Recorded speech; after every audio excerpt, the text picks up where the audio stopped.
Selamat malam semuanya, welcome back to the Women's Talk kali ini. Jadi di malam hari ini kita ada sebagai author ataupun penulis.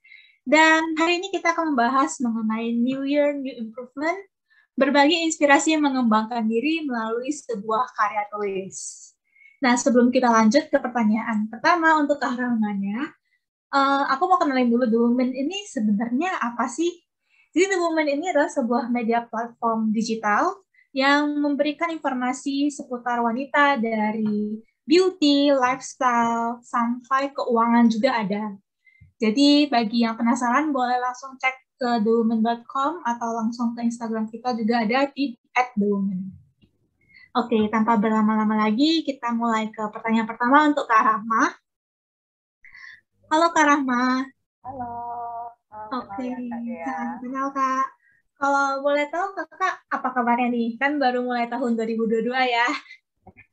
Ya, tahun baru, alhamdulillah sehat. Kemarin sempat drop sedikit sebentar, tapi sekarang udah, alhamdulillah sudah mulai sehat lagi. Bagus, bagus. Senang juga aku dengarnya kalau Kakak juga sehat-sehat di sana. Dan mungkin awal-awalnya nih aku mau nanya nih Kak. Gimana Kakak awal mengenal dunia tulis-menulis dan kapan nih Kakak memutuskan untuk terjun ke dunia ini gitu? Oke, kalau mulai tertarik sama dunia tulis menulis itu waktu aku masih SD. Jadi di SD dulu itu kan ada apa ya, klub bikin sendiri sih, bikin sendiri sama teman-teman SD waktu itu kelas 6 aku ingat. Itu grup mading gitu. Nah, di situ karena namanya juga mading ya, majalah dinding gitu. Jadi waktu itu sih ini lebih ke cerita fiksi gitu. Aku nulis cerita fiksi terus ditempel gitu kan di mading. Nah, terus lulus SD ya udah madingnya kan juga berhenti gitu. Tapi waktu SMP kelas 2 kelas 8 gitu ya. Kelas 8 itu ada lomba mading antar kelas gitu. Nah, di situ mulai yang lebih nulis ke non fiksi gitu. Jadi ternyata non fiksi itu nulisnya juga menyenangkan ya gitu. Terus kebawa sampai aku gede gitu. Oke, oke, cukup menarik ya Kak. Karena kan kalau untuk anak zaman sekarang nih ya, kalau ukuran anak SD itu buku itu anti banget ya pokoknya sama buku udah gak pengen lagi pegang buku gitu. Benar, benar. Benar ya? Uh, apa ya, kalau dulu sih karena belum pegang HP ya gitu. Iya Jadi betul.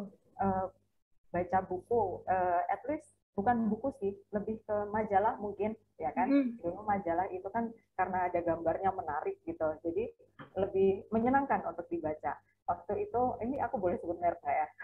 Boleh, boleh, boleh silakan. Dulu kan karena masih SD gitu ya, bacanya majalah Bobo. Nah, Oh, itu kan ada cerita fiksi di situ, kemudian ada rubrik-rubrik yang menarik hati gitu kan.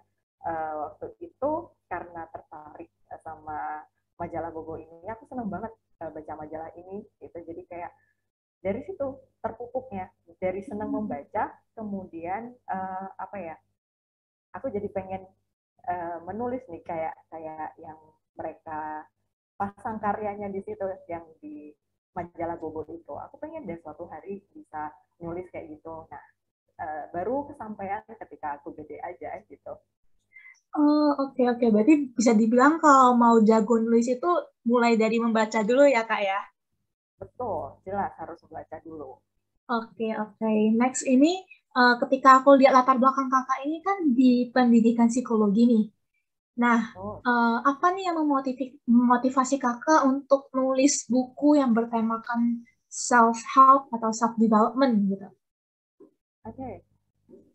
Menulis buku self help ini yang lebih, apa ya, kental banget nuansanya dengan psikologi gitu kan. Jadi banyak eh, hal-hal yang sebenarnya bisa dibagi dari yang aku dapat di bangku kuliah gitu ya.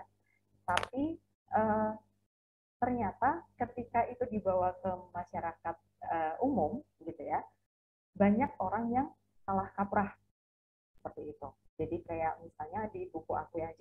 yang lelah itu kan mengangkat tentang depresi gitu.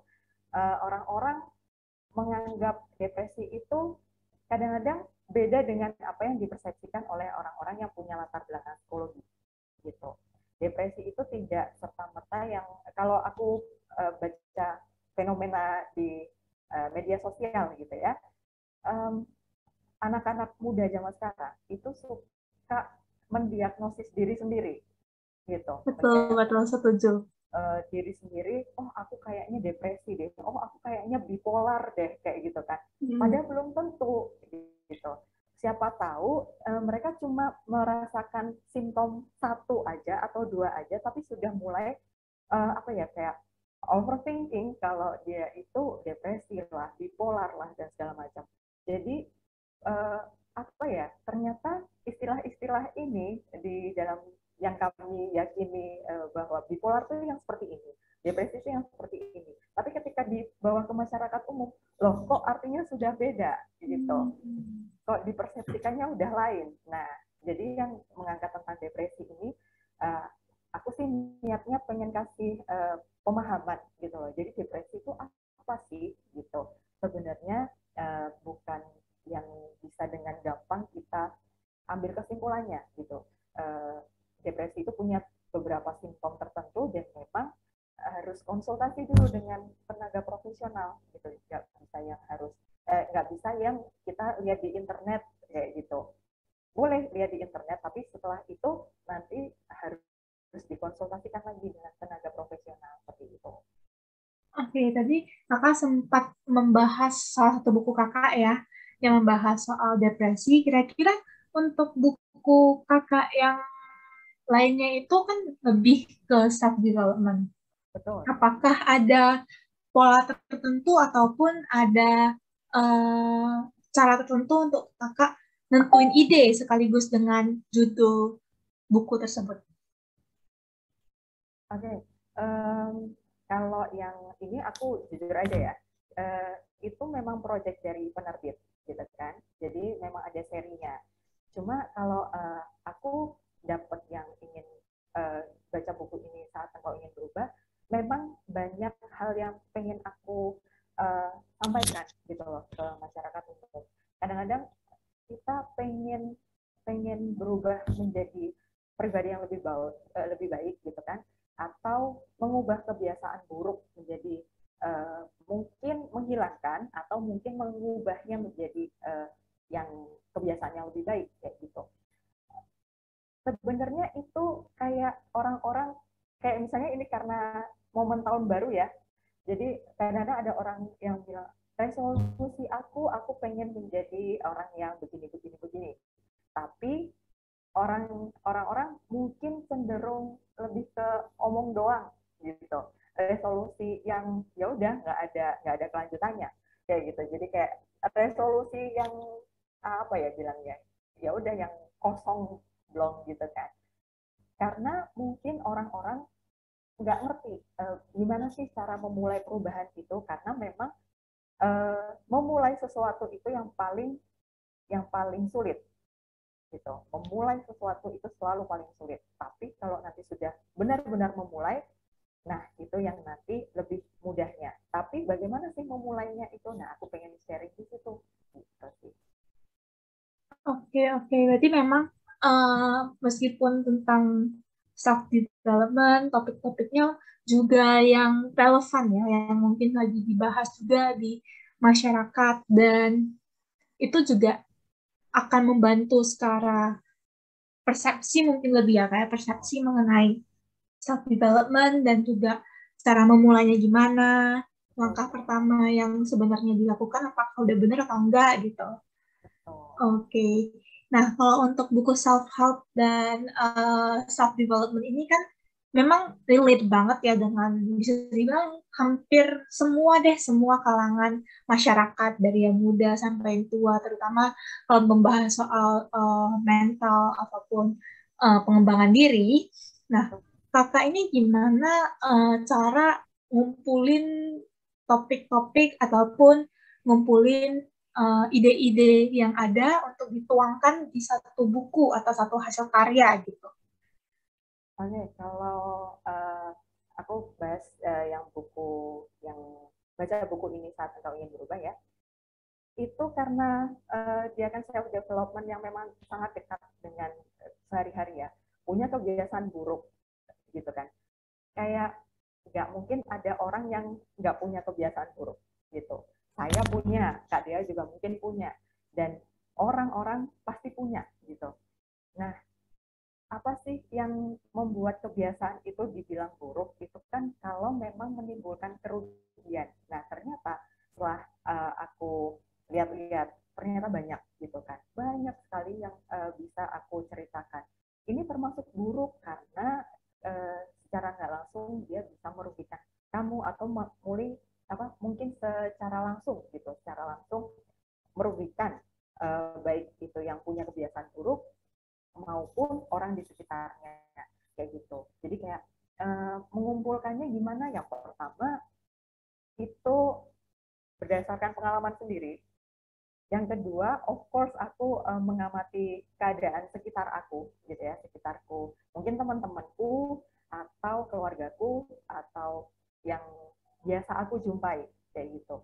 Kalau misalnya ada yang kurang, ada yang aku butuh bicara tentang kebiasaan buruk ini nih, tapi aku nggak punya pengalaman itu, teman-temanku juga nggak punya pengalaman itu.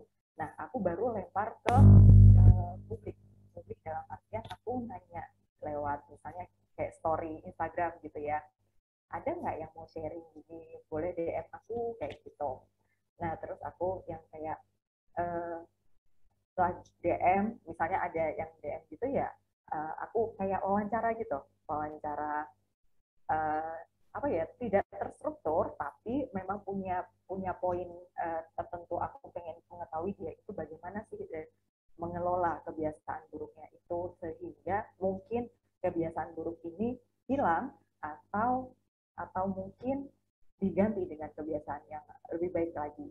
Nah, kalau yang depresi, yang tentang jiwa-jiwa yang lelah, karena apa ya, itu kan isu yang sensitif juga gitu, dan aku nggak terlalu punya pengalaman untuk depresi gitu. Jadi aku pasti lempar ke teman-temanku dulu yang gimana ya, karena aku kuliahnya psikologi, jadi itu banyak orang yang curhat ke aku gitu. Aku gini gini gini kayak gitu. Nah, aku datengin kayak gitu. Pasti aku tawarin, kamu mau cerita apa enggak gitu. Kalau mau cerita, uh, ayo. Tapi kalau misal enggak, ya udah aku hormati gitu. Aku lempar ke yang lain yang mau kayak gitu sih. Pasti cari audiens, bukan audiens kayak informan. Nah, cari informan gitu. Oke, berarti bisa dibilang semua ide ataupun conclusion ya, kesimpulan dari buku tersebut dan informasi dan pesan yang ada di buku itu berarti memang bukan serta-merta hanya dari sudut pandang penulis ya, Kak, ya, betul ya. Jadi memang ada hal yang sedang hangat dan memang sedang terjadi gitu di masyarakat, makanya dibahas dan dijadikan di sebuah karya tulis. Oke, nah dari kakak udah dapet nih informasinya.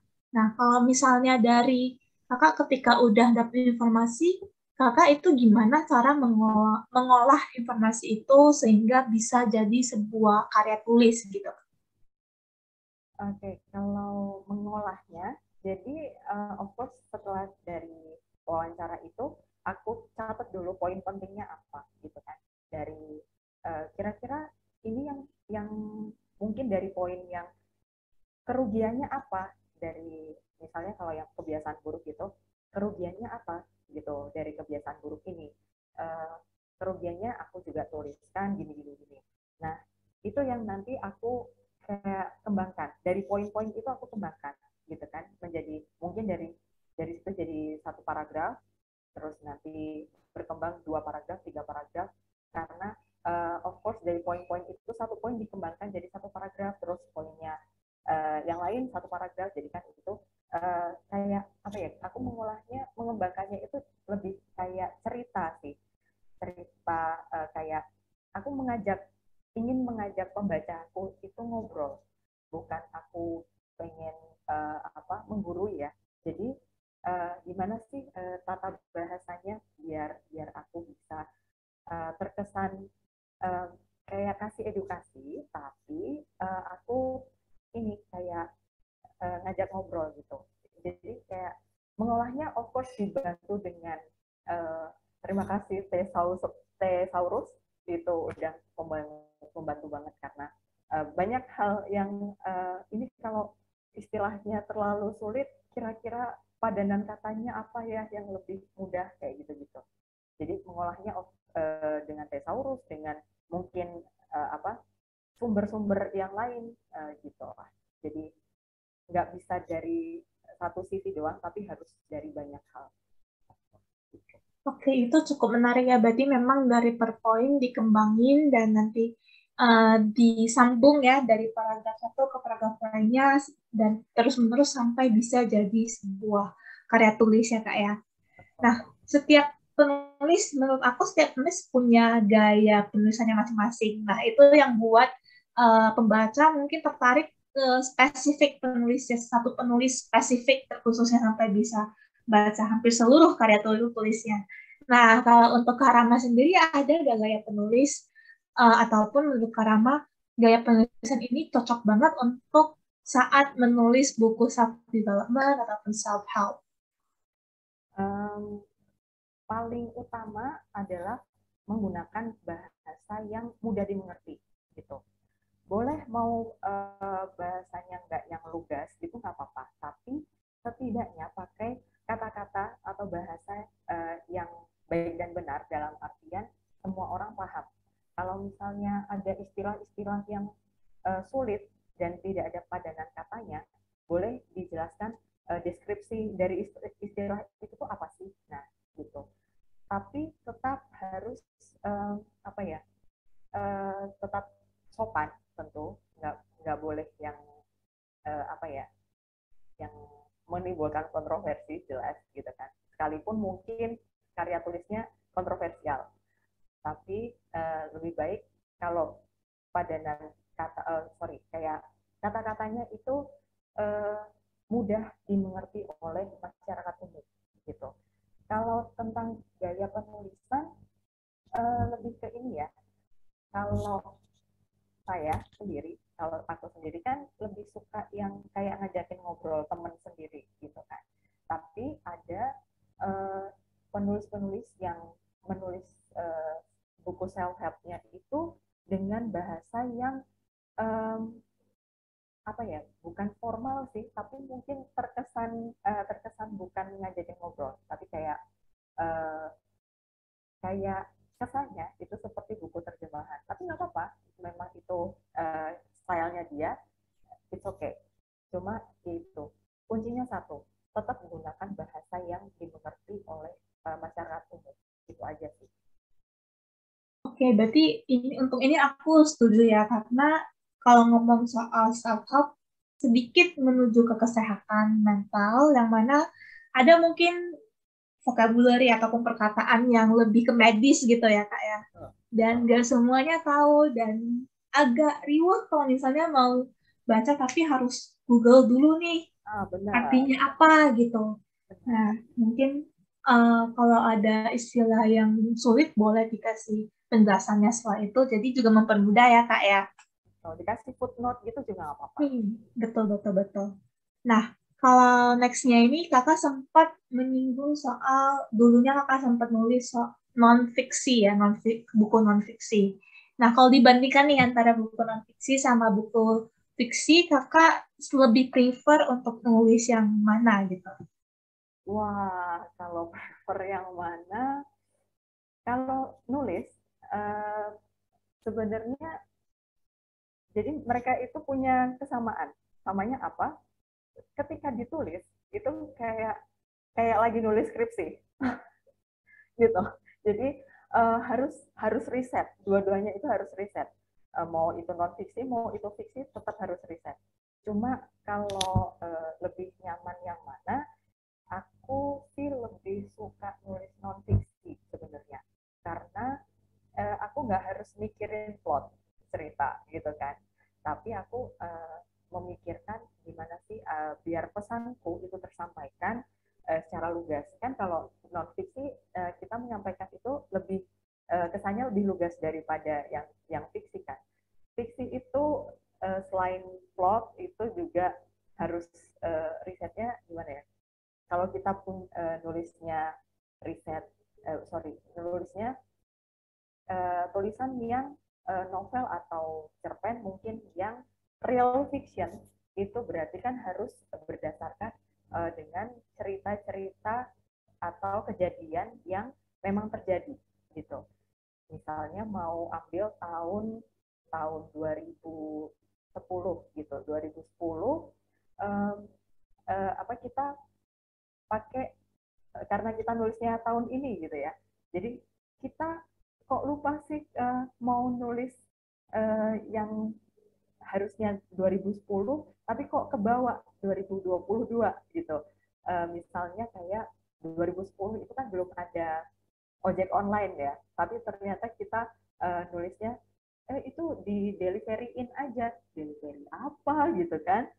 Delivery yang kayak gimana? Waktu itu kan masih sulit ya delivery. Nah, jadi kita harus flashback ke 2010 itu kayak gimana. Kalaupun mau nulis yang memang imajinasi sendiri, yang mungkin apa ya, fantasi atau yang science fiction misalnya, itu risetnya harus lebih lebih gede lagi kalau yang science fiction. Tapi kalau yang fantasi, bagaimana menulis genre fantasi ini tetap tetap make sense, tetap logis gitu. Meskipun itu fantasi, yang lebih enak dibaca kayak gitu. Kalau kalau yang kayak Harry Potter kayak gitu kan, meskipun fantasinya wah banget, tapi kita tetap enjoy membacanya itu gimana. Jadi memang eh, tantangan paling berat itu fiksi. Makanya saya lebih prefer non fiksi gitu sih. Oke, oke. Kalau untuk yang itu, jujur aku gak kepikiran ya, Kak, yang bagian Kakak ngomong soal ojek online, yang which is, kalau dipikir-pikir sekarang, iya ya, kalau nulis itu karena suka keterusan gitu. Nah, kalau udah keterusan, terus mau review lagi, mungkin udah agak makan waktu gitu ya.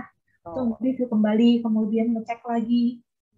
Terus, ya setuju sih kalau untuk fiksi, mungkin lebih ke objektif kali ya Kak. Mungkin menurut penulisnya ini buku seru banget, ya tapi mungkin untuk segelintir masyarakat kayak, oh ini plotnya biasa aja gitu. Nah, oh biasa kalau itu. Uh, jadi gimana cara si penulis ini mengembangkan plot biasa ini menjadi luar biasa. Nah, itu kan PR-nya gede banget kan. Nah, ya, itu tantangannya fiksi. ya betul, betul, betul. Berarti nggak semerta-merta kayak pengen si karakter ini jadi ini kayak gini gini gini plotnya, tapi juga harus mempertimbangkan pandangan pembaca juga nih. Kalau baca gini kira-kira ngerti gak ya bahasanya gitu. Oh, oh, oh. Ya betul betul. Nah kalau next, ngomong-ngomong kalau untuk seorang penulis itu pasti pernah ngalamin mentok nih, mentok idenya, mentok mau nulis apa gitu ya, mau lanjut tulis Oh. apa. Nah, kalau kakak sendiri biasanya ngapain nih kalau misalnya lagi menghadapi kondisi seperti itu? Oke, kalau stuck di satu titik gitu ya, ketika nulis itu kayaknya ketika aku nulis satu buku itu bisa 10 sampai 20 kali aku mengalami gitu kan. Tapi kalau dulu sebelum pandemi gitu ya, sebelum pandemi aku menghadapi istilahnya writer's block ya, menghadapi stucknya ini, writer's blocknya ini aku jalan-jalan, aku makan, aku makannya nggak di rumah, makannya di lain tempat gitu kan. Terus sambil lihat-lihat, kalau nggak benar-benar yang ke satu pusat yang orang-orang ramai, mungkin mall, entah itu kalau karena aku di Jogja ya, aku mungkin ke apa ya, ke tahu ini Malioboro gitu. Nah, Ya. Malioboro kalau enggak ke daerah-daerah yang memang padat orang gitu. Terus aku yaudah cuma duduk aja, duduk terus yang ngamatin orang-orang, ngamatin apa tempat-tempat. ngamatin jalan, aku jalan gitu, jalan kaki gitu di sepanjang itu. Kalau misalnya nggak punya waktu atau keadaan terbatas, ini aja sekitar rumah gitu, jalan-jalan gitu, jalan-jalan. Kalau misalnya ada yang makanan enak gitu, udah beli kayak gitu. Kalau kalau enggak, kalau memang nggak ada, misalnya nggak ada apa ya, uang atau apa untuk yang makan di luar kayak gitu, aku biasanya ini sih call temen gitu, call temen, eh, video call kayak atau apa gitu. Cuma ngobrol, bukan ngobrolin project aku tuh enggak. Kalau kalau aku ngobrolin project, pasti itu aku bakalan yang makin stres gitu kan, makin stuck. Jadi aku ngobrolin yang lain aja gitu. Yang lain yang mungkin aku nanyain, kamu lagi ngapain, lagi sibuk apa kayak gitu. Jadi aku mendengarkan. Nah kalau enggak sih nonton TV gitu, nonton film. Kalau enggak nonton video-video yang lucu-lucu di YouTube gitu, kan banyak, itu lebih menghiburkan gitu. Jadi jangan sampai berhubungan dengan yang lagi aku kerjain gitu, soalnya nanti bakalan kayak apa ya, kayak merasa bersalah gitu, aku kok stuck terus di sini gitu. Jadi mendingan istirahat dulu, terus aku melakukan apapun yang aku suka gitu. Oke, nah itu kan cara kakak kalau lagi kena writer's block, tapi abis itu jalan nih kak. Nah, kalau kakak mentok, pernah nggak kan ngerasain kayak mentok, terus kayak sepertinya pembahasannya ini udah nggak bisa lagi dikembangkan, jadi kayak jadinya ganti jalur gitu, ganti mungkin entah Kayak ganti melenceng gitu topik, ya. ya ganti topik atau ganti mungkin sudut pandangnya itu diganti gitu ya, bukan dari sini gitu. Kalau non fiksi itu biasanya kan memang sudah fokus, misalnya kita mau membahas A gitu, berarti memang kita membahasnya A aja gitu. Jadi memang sudah fokus. Mau melenceng itu mungkin bisa, tapi biasanya nggak sejauh kalau misalnya nulis fiksi. Wah, kalau nulis fiksi itu kecenderungan untuk apa ya, untuk melenceng dari plot itu sangat gede banget gitu. Jadi kalau fiksi itu aku saranin menulis selain plot ya, itu nulis poin-poin adegan gitu. Bukan bukan cuma per bab gitu, tapi uh, benar-benar per adegan. Misalnya ini ceritanya si tokoh A ini akan mulai mengalami konfliknya, tapi sebelum konflik ini dia ketemu apa dulu kayak gitu, ketemu apa, siapa, gimana caranya. Nah itu yang ditulis dari awal sampai akhir gitu. Jadi itu untuk menjaga biar si penulis enggak melenceng jauh gitu. Kalau misal udah melenceng dari poin-poin yang dituliskan itu, berarti oh kayaknya aku harus hapus ini deh kayak gitu. Boleh sih tetap diterusin sampai akhir, terus nanti editnya belakangan boleh. Tapi intinya dengan adanya poin-poin yang dituliskan itu kan jadi kayak semacam guidelines ya gitu. Jadi itu akan membantu sekali untuk mengembalikan fokus kita gitu kalau menulis fiksi. Memang tantangannya gede banget, makanya aku lebih suka nulis non fiksi. Oke, oke, oke. Ya, ya, betul, betul, betul. Nah, kembali lagi kalau nulisin non-fiksi seperti self-development, kalau kakak ini ada nggak tips khusus selain mungkin memilih kata-kata yang cocok gitu, yang mudah dimengerti, apakah ada yang menurut kakak kiat-kiat gitu ya, supaya buku self-development ini bisa kena banget nih ke audiens gitu? Oh, sebenarnya ini gampang-gampang sulit karena temanya tetap harus relatable dengan masyarakat, at least masyarakat yang sekarang. Dan relatable-nya itu harus bisa 5 atau maksimal 10 tahun ke depan gitu. Kayak kalau nulis skripsi kan, kalau nulis skripsi referensinya maksimal 5 tahun ke belakang ya, kayak gitu. Nah, nulis buku-buku non fiksi itu juga kayak gitu. Kalau apa ya, dulu aku dengan editor gitu kan, karena dia memang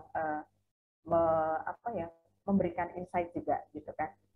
Editor aku bilang kalau bisa ini ditulisnya yang kalau dibaca 5 tahun mendatang itu masih relevan gitu, masih relate dengan keadaan masyarakat gitu kan. Karena sekarang ini lagi pandemi gitu kan, di mana kita mengalami WFH, kemudian mungkin sekolah online, kuliah online, itu bisa menjadi ide menulis yang baik untuk buku self help. Kenapa? Karena ternyata banyak orang yang butuh pertolongan di masa sekarang ini gitu. Mungkin itu bisa dipakai untuk saat ini. Kita nggak tahu sih 5 tahun ke depan itu pandemi ini masih atau enggak. Tapi kalau mungkin berbagi pengalaman gitu ya sekarang, gimana sih aku dalam menghadapi pandemi ini, aku nggak ketemu teman-teman, aku stuck di rumah aja kayak gitu. Itu bisa di share gitu. Atau mungkin sempat mengalami beberapa hal yang mungkin kurang menyenangkan, tapi masyarakat bisa ambil pelajaran dari situ. Jadi itu di-share aja, nggak apa-apa, ditulis juga bisa gitu, karena pengalaman buruk itu kadang-kadang menjadi guru terbaik gitu kan. Pengalaman itu selalu menjadi guru terbaik. Nah, itu bisa di-share ke masyarakat selama temanya bukan yang harus wah banget tuh, enggak, tapi yang sederhana aja, yang relate, yang relevan sama masyarakat, itu biasanya akan menarik gitu, akan menarik untuk dibaca. Oke, ini cukup menarik ya. Berarti memang harus pikir panjang juga ya, kira-kira ini apakah akan menarik dalam jangka waktu yang panjang, yang lama gitu, atau mungkin hanya topik sesaat yang ngikutin tren. Berarti juga bisa dibilang ngikutin momen kali ya, kayak apa yang memang lagi terjadi di masyarakat. Nah, kalau memang lagi pas momennya, boleh dijadiin topik untuk jadi bahan karya tulis juga. Betul. Oke, nextnya ini agak membahas sedikit ke penerbit nih Kak, karena kan kalau kita rilis buku itu tentunya perlu ada bantuan dari penerbit untuk bantuin kita ya mengurus soal penerbitan buku tersebut. Nah, kalau dari Kakak sendiri, ada nggak sih tips and trick untuk menarik perhatian penerbit agar naskahnya itu mau dibaca dan mau diteruskan gitu? Oke, setidaknya untuk menarik para editor di penerbit. Yang pertama, yang paling penting, naskah itu tetap harus selesai. Gitu. Naskah yang baik adalah yang diselesaikan, gitu kan? Jadi kalau belum selesai, jangan pede dulu untuk di submit ke penerbit gitu ya. Dan yang kedua, judul itu harus yang apa ya, bilangnya menarik, tapi menarik ini tuh menarik karena bisa bukan cuma penerbit yang tertarik, tapi masyarakat umum kira-kira kalau mau baca judul ini, setidaknya dia akan mengambil buku ini gitu di di toko buku itu, ditumpukan, terus apa nih kok judulnya kayaknya bagus deh, menarik deh gitu, terus dia akan ambil buku itu setidaknya gitu kan. Terus banyak sekali editor yang bilang kalau kalimat pertama itu adalah yang paling krusial gitu. Jadi gimana cara membuka eh, perjalanan dari buku ini gitu, dari awal sampai akhir, itu semuanya ditentukan di kalimat pertama gitu. Kalimat pertama ini kalau sudah bagus, nanti editor juga pasti akan meneruskan ke halaman berikutnya seperti itu. Kalau yang bisa dilirik penerbit tentu yang kalau misalnya non fiksi tentu yang relevan dan relatable dengan masyarakat, kehidupan masyarakat. Kalau yang fiksi, kebanyakan penerbit biasanya akan memilih tema yang memang disukai oleh pasar, gitu kan. Kalau memang ingin bukunya diterbitkan, coba ke pasarnya dulu, gitu. At least ke toko buku, terus lihat di bestseller itu, buku jajaran bestseller, itu buku apa aja, temanya apa aja yang di situ. Kenapa dia bisa jadi bestseller? Gitu, diamati aja dulu. Oh, jadi ternyata misalnya genre romance, gitu, genre romance yang paling disukai. Nah, terus tentukan juga target pasarnya kalau mau nulis tema romance itu mau anak sekolah, mau anak kuliah, atau yang sudah uh, bekerja kayak yang sudah dewasa, usia dewasa. Nah, itu yang juga harus nanti menentukan gaya penulisan gitu. Jadi gaya penulisan memang harus disesuaikan dengan targetnya juga, target pasarnya juga. Kalau masyarakat umum berarti yang bahasanya memang dipahami oleh masyarakat umum. Kalau anak kecil gitu misalnya, kalau ke anak kecil berarti bahasanya jauh lebih mudah dimengerti gitu kan. Kalau yang remaja atau yang usia sekolah kayak gitu, apa sih istilah-istilah gaulnya mereka nih gitu gitu kan. Jadi istilah-istilah gaul apa yang sedang tren di mereka itu harus dicari tahu juga. Terus yang sudah usia dewasa itu juga apa sih yang mereka hadapi biasanya gitu. Kesulitan-kesulitan apa yang biasanya mereka hadapi, mungkin quarter life crisis atau yang lebih uh, di atasnya itu. Nah, itu yang perlunya riset itu di situ. Jadi menulis itu tidak serta-merta kita nulis-nulis aja, ya benar, tapi harus didasari oleh hal-hal seperti itu. Gitu. Kalau mau di lirik penerbit tetap harus yang bisa relate atau relevan dengan masyarakat. Mau non fiksi atau fiksi sama gitu, harus relevan. Oke, nah berarti memang kalau mau dilirik penerbit, topiknya itu juga yang dekat ya ke masyarakat. Jadi masyarakat juga rasanya, mungkin target pasarnya itu juga ngerasa, oh iya gue lagi gini nih. Betul. Nah, terus setidaknya dia buka dan dia ngambil deh dari etalasannya terus dibuka. Habis itu kalau memang suka mungkin akan dibeli gitu ya. Oke, nah terima kasih Kak atas sharingnya. Banyak pembelajaran yang didapatkan di malam hari ini dan pengalaman Kakak tentunya menjadi inspirasi dan banyak pengetahuan baru. Nah, kalau dari harapan Kakak sendiri, apa yang mau disampaikan kepada para perempuan yang mungkin yang lagi nonton ini pengen ataupun punya cita-cita ya untuk menjadi seorang penulis ataupun berpikiran untuk mulai menulis gitu.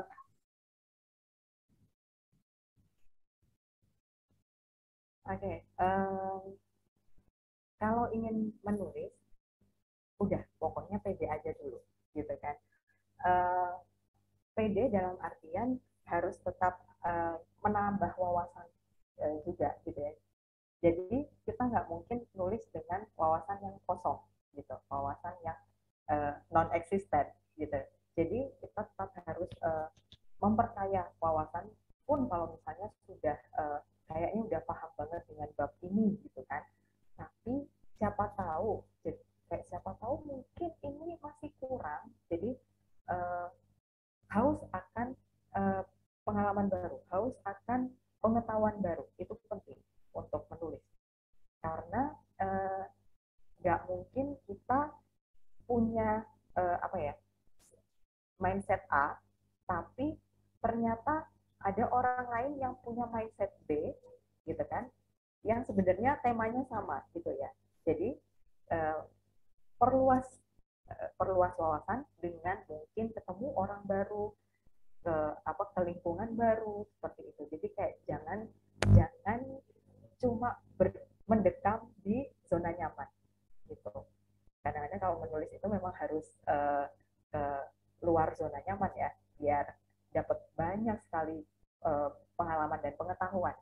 Nah, itu penting untuk penulis untuk break the wall gitu loh. Break the wall, jangan mendekam doang di satu tempat.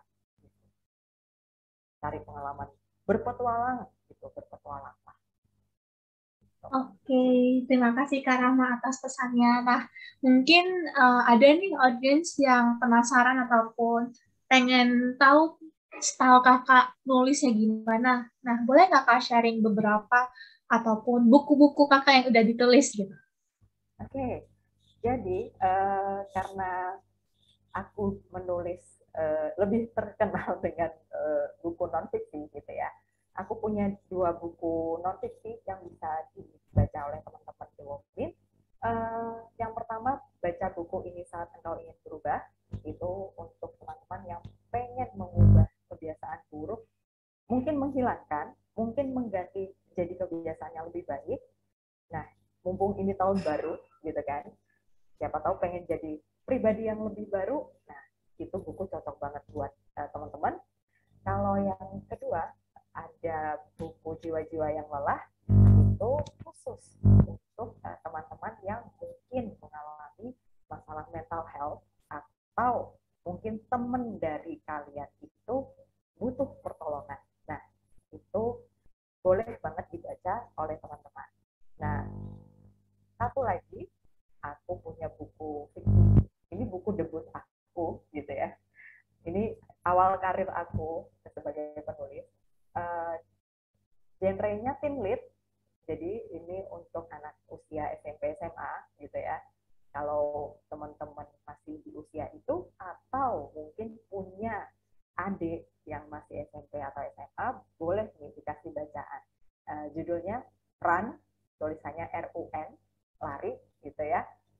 Itu nanti covernya seperti ini, kembali ya, tapi ya seperti ini. Nah, itu bukan romance sebenarnya, meskipun ada romance sedikit nyempil, tapi ini lebih fokus ke bagaimana si tokoh utama ini mencapai cita-citanya dia, gitu kan, mengejar cita-citanya dengan overcome, dengan menyelesaikan masalah yang terjadi di masa lalu, gitu, yang menghalangi cita-citanya itu. Jadi itu semoga bisa menjadi bacaan yang bermanfaat gitu di kala waktu luang. Oke, nah itu ada 3 buku yang bisa jadi masukin ke wishlist kali ya. Ada tadi Ini Saat Ingin Berubah, betul Kak? Kemudian ada Jiwa-Jiwa yang Lelah, dan yang fiksi itu ada yang judulnya Run ataupun Lari dalam bahasa Inggris. Nah, itu bisa jadi bacaan untuk teman-teman Dumin kalau memang lagi nyari buku-buku untuk self development dan juga buku-buku fiksi juga untuk bacaan ringan gitu ya Kak ya. Nah, oke, mungkin waktunya ini udah cukup sampai di sini. Terima kasih Kak Rama atas sharingnya. Banyak pengalaman dan banyak juga insight yang didapatkan dari sharing kali ini. And we hope to see you in the next time. And see you. Thank you, Duomi. Thank you, Kak Dea. Kak Rama.